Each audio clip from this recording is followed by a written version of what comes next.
Vutomi i riendzo, a hi ndhawu yo tlangela eka yona.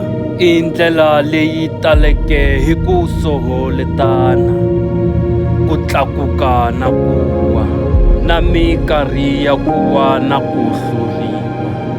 Kambe hi minkarhi leyi hi kuma matimba ya hina, ku tiyisela ni vumunhu bya hina. Loko hi karhi hi fambafamba, hi hlangana na vanhu lavantshwa, hi dyondza swilo swo hambanahambana, hi kuma matimba lamantshwa.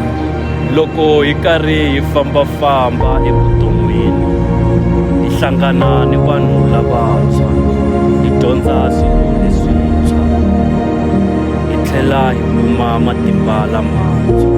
Hi kula, hi pfumelelana na swiyimo, nakona hi dyondza swilo leswintshwa.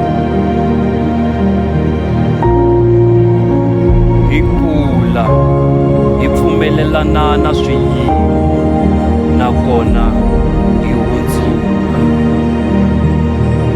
Hi kuma ku navela ka hina, swikongomelo swa hina ni tinhlamuselo ta hina.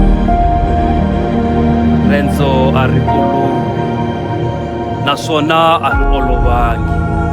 Ku ta va na swigangani swiehlo minkarhi hinkwayo.